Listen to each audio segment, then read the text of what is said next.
السلام علیکم ورحمۃ اللہ وبرکاتہ ان الحمد للہ والصلاة والسلام علی سید الانبیاء وعلی آلہ وصحبہ اجمعین اما بعد فاعوذ باللہ من الشیطان الرجیم بسم اللہ الرحمن الرحیم انشاءاللہ الرحمن آج کے اس لیسن میں سورۃ آل عمران آیت 187 کا ترجمہ اور معنی کی مختصر سی وضاحت ہم پڑھتے ہیں اللہ کے حکم سے۔ اعوذ باللہ من الشیطان الرجیم بسم اللہ الرحمن الرحیم وَإِذْ اور یاد کرو وہ وقت جب اخذ اللہ لیا اللہ نے میثاق الذین ان لوگوں سے پختہ عہد و پیمان اوت الکتابہ جن کو کتاب دی گئی تھی لا تبیننہ البتہ ضرور ہی تم بیان کرو گے اس کو للناسی لوگوں کے لیے ولا اور نہ تکتمونہ تم اس کو چھپاؤ گے فنبذوہ تو انہوں نے پھینک دیا اس کو وراء ظہورہم اپنی پشتوں کے پیچھے واشتروا اور خریدا بھی اس کے ساتھ ثمنا قلیلا تھوڑی سی قیمت دے کر فبئس پس برا ہے وہ ما جو یشترون وہ خرید و فروخت کر رہے ہیں۔ اعوذ باللہ من الشیطان الرجیم بسم اللہ الرحمن الرحیم وَإِذْ أَخَذَ اللَّهُ مِيثَاقَ الَّذِينَ أُوتُوا الْكِتَابَ لَا تُبَيِّنُنَّهُ لِلنَّاسِ وَلَا تَكْتُمُونَهُ فَنَبَذُوهُ وَرَاءَ ظُهُورِهِمْ وَاشْتَرَوْا بِهِ ثَمَنًا قَلِيلًا فَبِئْسَ مَا يَشْتَرُونَ اور یاد کیجئے جب اللہ نے اہل کتاب سے یہ عہد لیا کہ تم اس کتاب کو ضرور لوگوں سے بیان کرو گے اور ضرور ان سے کچھ بھی نہیں چھپاؤ گے، تو انہوں نے اس عہد کو اپنے پس پشت پھینک دیا اور وہ اس کے بدلے میں تھوڑی سی قیمت لی، سو وہ کیسی بری چیز ہے جس کی یہ خرید کر رہے ہیں۔ آیت کریمہ کی میننگز سب سے پہلے دیکھتے ہیں، مشکل الفاظ کے معنی دیکھیے۔ میثاق روٹ ہے واو سا اور قاف، واو سا اور قاف۔ وثاق یا وثاق اس رسی یا بیڑی یا بندھن کو کہتے ہیں جس سے کسی چیز کو کس کر باندھا جائے۔ روپ جسے روپ with which something is fettered. Some means to tie and is fetter itself. وثاق کا مطلب کسی چیز کو ٹائٹ کر کے کسی رسے سے باندھ دینا، جس سے مطلب یہ ہو گیا کہ وہ چیز جس چیز کو باندھا گیا ہے وہ فرم اور ٹائٹ ہو گئی، سختی سے اس کو باندھ دیا جائے۔ تو اسی سے وثاق کا لفظ نکلا ہے میثاق کا، جس کا مطلب یہ ہے کہ وہ ایک ایسا ایگریمنٹ جس میں کہ آپ قسم اور قول و قرار کے ذریعے کسی چیز کو کرنے کا وعدہ کر لیں۔ تو اس سے پھر ہمیں جو مطلب پتہ چلا ہے میثاق کا وہ کیا ہے کہ پختہ وعدہ، قول و قرار پورے طریقے سے دونوں فریقین کے درمیان میوچل انڈرسٹینڈنگ کے ذریعے ایک بات کو کرنے کا عہد و پیمان ہو جائے۔ اللہ تبارک و تعالیٰ نے فرمایا اہل کتاب سے اس طریقے سے وعدہ لیا گیا لا تبیننہ کہ جو تمہارے پاس علم ہے اس کو تم نے بیان کر دینا ہے۔ البین بین بھی جو ہم پہنتے ہیں نا گلے میں بھی، تو اس کا جو لفظ کا مطلب ہے وہ ہے کسی چیز کو الگ الگ کر لینا۔ اور کچھ جو لنگوسٹکس ہیں وہ یہ سمجھتے ہیں کہ اس کا مطلب یہ ہے کہ سیپریٹ اور میٹنگ دونوں اس میں آتا ہے، لیکن جو زیادہ قرین ہے، زیادہ مشہور ہے وہ یہ ہے کہ علیحدہ علیحدہ کر لینا۔ تو اسی سے لفظ نکلا ہے پھر بیان، یعنی کسی چیز کو واضح طور پر کھول کھول کے اس طریقے سے بیان کر دینا کہ اس کی ایک ایک چیز، اس کے تمام جو اس کے معنی ہیں وہ واضح اور کلیئر ہو جائے، اس میں کسی قسم کا کوئی ابہام نہ رہے۔ قرآن پاک میں اس کی جو وضاحت ہے وہ قرآن پاک کی آیت کرتی ہے وَأَنزَلْنَا إِلَيْكَ الذِّكْرَ لِتُبَيِّنَ لِلنَّاسِ مَا نُزِّلَ إِلَيْهِمْ وَلَعَلَّهُمْ يَتَفَكَّرُونَ اور ہم نے آپ کی طرف اے نبی اس ذکر کو نازل کیا تاکہ آپ بیان کر دیں، کھول کھول کر بیان کر دیں وہ چیز جو کہ آپ کی طرف نازل کی گئی ہے، تاکہ لوگ غور و فکر کریں۔ تو بیان کا مطلب کیا ہے؟ قرآن پاک کتابوں مبین ہے، یعنی ایسی کتاب جس میں تمام کی تمام جو چھپی ہوئی حقیقتیں ہیں دنیا کی وہ ظاہر ہو جاتی ہیں۔ اور اس کا مطلب یہ ہے کہ ہم انسان کا ایک یہ جو آپ کے ساتھ آپ کی زندگی گزارنے کا ایک مینول ہے، جس میں زندگی کی تمام ٹروتھس کو، سچائیوں کو کلیئر کر کے بیان کیا گیا ہے، which are not related to any physical world and are beyond man's comprehension۔ آپ کو وہ سچائیاں بیان کی جا رہی ہیں جو میٹا فزیکل ہیں، آپ خود اپنی آنکھوں سے ان کو دیکھنے، سمجھنے، پڑھنے اور پرکھنے کے قابل نہیں ہو سکتے، اور وہ اللہ نے ہی اپنے علم سے اپنے میسنجرز کے ذریعے، اپنے پیغمبروں کے ذریعے انسانوں تک پہنچائیں۔ تو پھر وہ جو علم اس کتاب میں ہے، اس کتاب کے علم کا ایک لازمی ذمہ داری یہ ہے کہ اسے پھر لوگوں تک پہنچایا جائے۔ لِتُبَيِّنَ لِلنَّاسِ مَا نُزِّلَ إِلَيْهِمْ، اے نبی آپ کی ذمہ داری ہے کہ قرآن کا علم لوگوں تک پہنچایا جائے۔ اور اللہ نے فرمایا، قرآن نے یہ لفظ بولا کہ آپ کی طرف جو علم نازل کیا گیا ہے وہ ہے تو آپ کی طرف، لیکن در حقیقت وہ تمام انسانیت کی پراپرٹی ہے، اور وہ کسی ایک نیشن یا کسی ایک انسان کے لیے نہیں ہے۔ تو یہ ایک پیغمبر کی ڈیوٹی ہوتی ہے کہ وہ اس علم کو لوگوں تک پہنچائے، جو علم اللہ نے کتاب میں اپنے نبیوں کو بتا دیا، لِتُبَيِّنَ لِلنَّاسِ مَا نُزِّلَ إِلَيْكَ، تاکہ لوگوں تک آپ وہ بات پہنچائیں جو کہ اللہ تبارک و تعالیٰ نے آپ کی طرف نازل کی ہے۔ تو بیان کے مقابلے میں کتمان ہے، چھپا لینا، ٹھیک ہے؟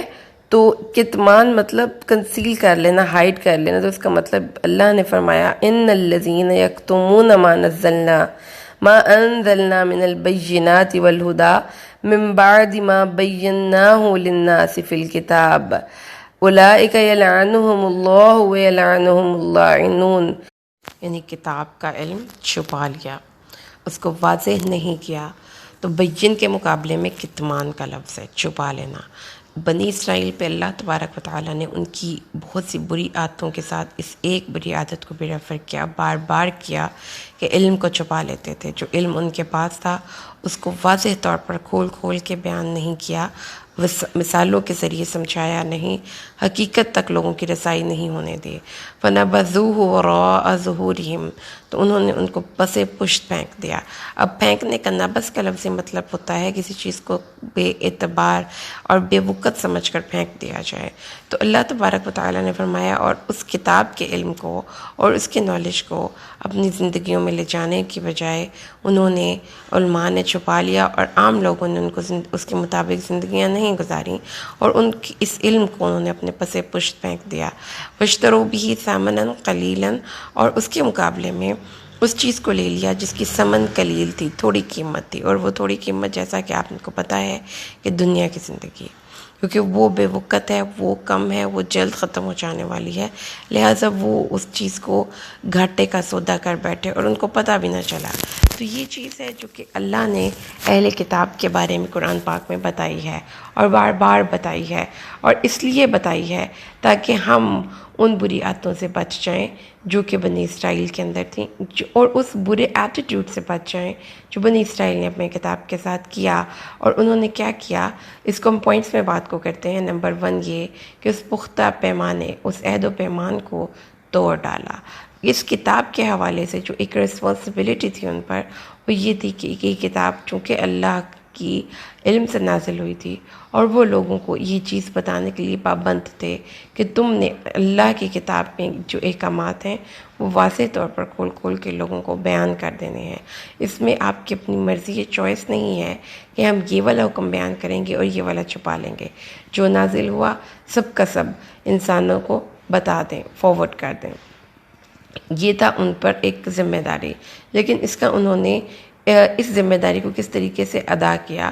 اس ذمہ داری کو ادا کرنے کے لیے ان لوگوں نے بالکل کوئی مستعدی، کوئی بھی ایکٹیو اپنے آپ کو شو نہیں کیا، کوئی والنٹیئرز نہیں آئے وہاں پر دین کا علم حاصل کرنے کے لیے، کسی قسم کی کوئی ایفرٹس پٹ نہیں کی گئیں، اور جن کے پاس علم تھا وہ آدھا بتاتے تھے اور آدھا چھپا لیتے تھے۔ اب اس صورتحال میں اللہ تعالیٰ نے فرمایا ہے، اس کا مطلب تو پھر یہ ہوا کہ انہوں نے اپنی کتاب کو نبذ کر دیا، پھینک دیا، پرواہ نہیں کی، اس کے بارے میں ایک حلال اور حرام کو اپنی زندگیوں میں داخل نہیں کیا، اپنے فیصلے اس کے مطابق نہیں کیے، اس کو سب سے زیادہ امپورٹنس نہیں دی، کسی بھی معاملے میں اختلافات کے وقت اس کتاب کی طرف رجوع نہیں کیا۔ جب انہوں نے یہ نہیں کیا تو اس کا مطلب پھر یہ ہوا کہ انہوں نے بائی چوائس اپنی کتاب کو چھوڑ دیا اور اس کو نبذ کر دیا، جو اپنی پس پشت پھینک دیا۔ فَنَبَذُوهُ وَرَاءَ ظُهُورِهِمْ، انہوں نے تو اللہ تعالیٰ نے فرمایا کہ وہ بری چوائس تھی جو یہ کر رہے تھے۔ کتاب کا جو تلاوت ہے اس کی کچھ حقوق ہیں، جس میں سب سے پہلا حق تو یہ ہے کہ اس کو آپ صحیح طریقے سے پڑھنا سیکھیے۔ دوسرا اس کا حق یہ ہے کہ اس کے معنی تک رسائی حاصل ہو، اور تلاوہ مطلب پیچھے پیچھے آئے، آپ قرات کریں تو معنی آپ کے پیچھے پیچھے آئے، فالو کرے، سمجھ آ جائے آپ کو۔ پھر اس کے بعد اس کے علم کو عام انسانوں تک پہنچانے کے لیے کوشش کرنی ہے، اپنی زندگی میں اس کو امپلیمنٹ کرنے کی کوشش کرنی ہے۔ یہ ہے وہ کتاب کے ساتھ کچھ تعلق کی شرطیں، جس کے بعد یہ کتاب قیامت کے دن اپنے پڑھنے والوں کی سفارش کرے گی یا ان کے خلاف حجت بنے گی۔ تو پیاری بہنوں، قرآن پاک کے اس مقام سے ہمیں جو مطلب سمجھ میں آتا ہے وہ یہ ہے کہ اہل کتاب نے چونکہ اپنی کتاب کو بالکل امپورٹنس نہیں دی اور اس کے علم کو بھی حاصل کرنے کو بھی کوئی بڑا اہم نہیں جانا، تو اللہ تعالیٰ نے پھر اینڈ پہ کمنٹری یہ کی کہ انہوں نے بری چوائس کی، دنیا کو پریفر کیا، قرآن کے علم کو پریفر، اپنی کتاب یعنی تورات انجیل کے علم کو پریفر نہیں کیا۔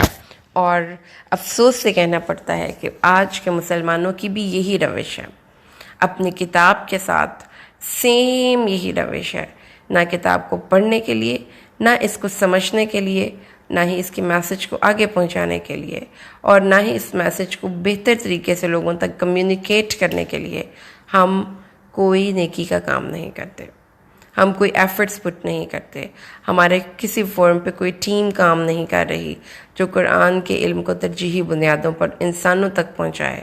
ہمارے پاس بہت سے فورم ہیں جس پہ کہ قرآن کے علم کے بارے میں بات کی جا سکتی ہے، لیکن افسوس سے کہنا پڑتا ہے کہ ایسا کچھ بھی نہیں۔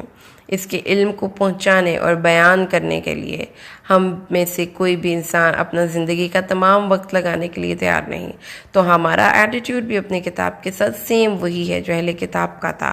اور پھر اللہ تعالیٰ نے فرمایا اس کو پھر ایک تو یہ ہے کہ ہم بیان نہیں کرتے، اور اس کو بیان کرنے کے لیے اوبویسلی اس کا علم لینا ضروری ہے۔ کسی بھی چیز کو آپ نے دوسروں تک بتانا ہے تو آپ کو پہلے خود پتہ ہوگا تو بتائیں گے نا بھائی۔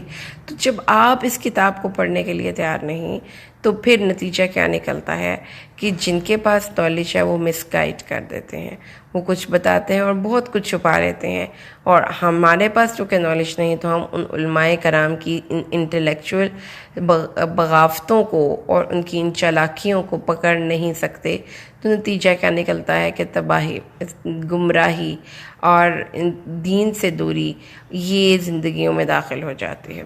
اللہ تعالیٰ نے فرمایا اگر تمہیں یہ چوائس دی گئی تھی تو تم نے اس علم کو حاصل کرنا ترجیحی بنیادوں پر اپنی زندگی میں چوز کر لینا تھا، لیکن انہوں نے تو اس کو پھینک دیا، پس پشت پھینک دیا، پرواہ نہیں کی۔ اور سیڈلی اپنی کتاب کے ساتھ ہمارا بھی یہی رویہ ہے۔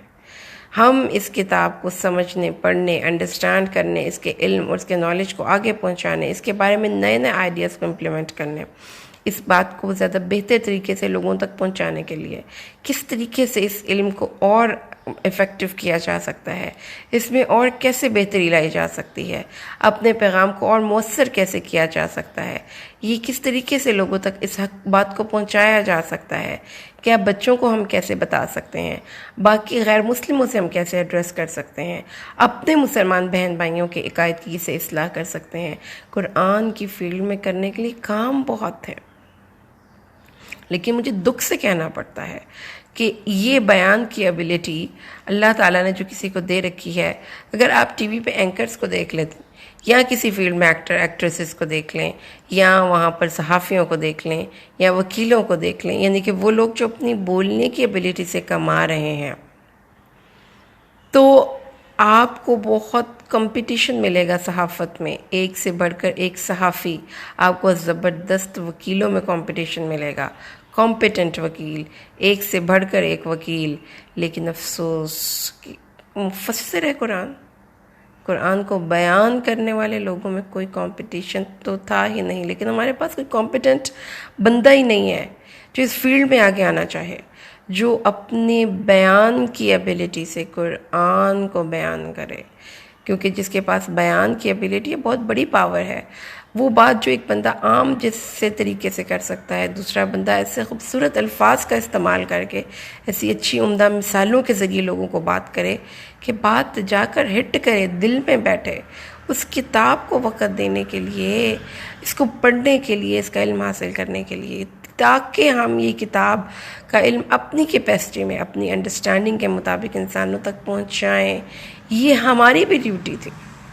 یہ خالی اہل کتاب کی بات نہیں ہو رہی یہاں پر کہ اہل کتاب سے اللہ نے وعدہ لیا تھا کہ کتاب کے علم کو بیان کرنا ہے، چھپانا نہیں ہے، اور انہوں نے اس کتاب، اپنی کتاب کو اپنے پسے پشت پھینک دیا، غیر اہم سمجھ کر، ویلیو لیس کر کے.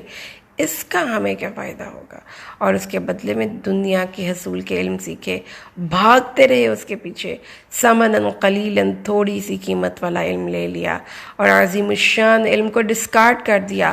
آپ کو سمجھ ہی نہیں کہ آپ کون سی چیز چھوڑ رہے ہیں. قرآن میں اللہ کے نبی نے اپنی حدیث میں بتایا ہے کہ الماہر بالقرآن مع السفرۃ الکرام البررہ، قرآن کا ماہر روز محشر عزت والا لکھنے والے، جو ہمارے نامہ اعمال لکھنے والے معزز فرشتوں کا ساتھ پائے گا. کب؟ جب کوئی مال یا بیٹا کام نہیں آئے گا. کب؟ یہ کس دن کی بات ہو رہی ہے؟ جس دن کوئی رشتہ کام نہیں آئے گا، جس دن کوئی دوست کام نہیں آئے گا، جس دن کوئی مال کام نہیں آئے گا، کچھ کام نہیں آئے گا. آئے گا کام تو اس کتاب کا علم کام آئے گا. یہ کتاب کیسی کتاب ہے؟ اس کو پڑھنے والا ایک ایک لفظ پہ 10 نیکیاں سمیٹتا ہے. اس کو پڑھنے والا اپنی زندگی میں برکات کے ایسے دروازے کھولتا ہے جو کسی اور چیز سے ممکن ہی نہیں. اس کتاب کو پڑھنے والا مستقیم راستے پر ہے. جس نے اس کتاب کے مطابق فیصلہ کیا، اس نے سچ کہا. جس نے اس کتاب پر عمل کیا، وہ راہ مستقیم پر چلا. اس کتاب کو اللہ نے ایک رسی کہا ہے جو آسمان سے زمین تک لٹکی ہوئی ہے، جس کا ایک سرا ہمارے ہاتھ میں اور دوسرا سرا اللہ کے ہاتھ میں. رسول صلی اللہ علیہ وسلم نے فرمایا، وہ قیامت کے دن کے قریب فتنے برپا ہوں گے، اور ایسی ایسی باتیں ہم سنیں گے جو پہلے آپ سے پہلوں سے کسی نے نہیں سنی. ان فتنوں سے نکلنے کا راستہ کیا ہے؟ کتاب اللہ، سنت رسول. اس کا علم حاصل کریں گے تو ہی ہمیں پتہ چلے گا حق کیا ہے اور غلط کیا ہے. تو اللہ کے نبی نے یہ بات ہمیں بتائی کہ یہ کتاب نے راہ نجات دکھاتی ہے. یہ کتاب، اور اس کی ذمہ داری کیا ہے، اس کا حق کیا ہے کہ اس کے پیغام کو عام کیا جائے، اپنے ملنے جلنے والوں کے پاس، اپنے ارد گرد لوگوں کے ساتھ اس پہ عمل کیا جائے، اس کے مطابق زندگیاں گزاری جائیں، اس کے حلال کو حلال جانا جائے، اس کے حرام سے بچا جائے، اس کے مطابق فیصلے کیے جائیں. اسی کو اپنے تمام معاملات میں سب سے ٹاپ پہ، سب سے اوپر رکھا جائے. یہ کلام اللہ ہے، اور جیسے کہ تمام مخلوقات پر اللہ وقت اور فوقیت رکھتا ہے، اپر ہینڈ رکھتا ہے، ایسے ہی تمام علموں سے سب سے چوٹی کا علم ہے قرآن کا علم. اس کو پڑھنا آپ کی چوائس نہیں ہے، اس کو پڑھنا فرض ہے. یہ فرض کے درجے پر اس بات کو لے کر جائیں. آپ کا یہ ایک سمجھ لیں کہ ہماری معاشرے کی ایک برننگ ساتھ ایشو ہے کہ بچے کو آپ صرف ناظرے سے قرآن پڑھا کر کہتے ہیں کہ بس اس کا قرآن کے ساتھ علم تعلق مکمل ہو گیا. حالانکہ اس کتاب کا علم قبر تک حاصل کرتے رہنا چاہیے.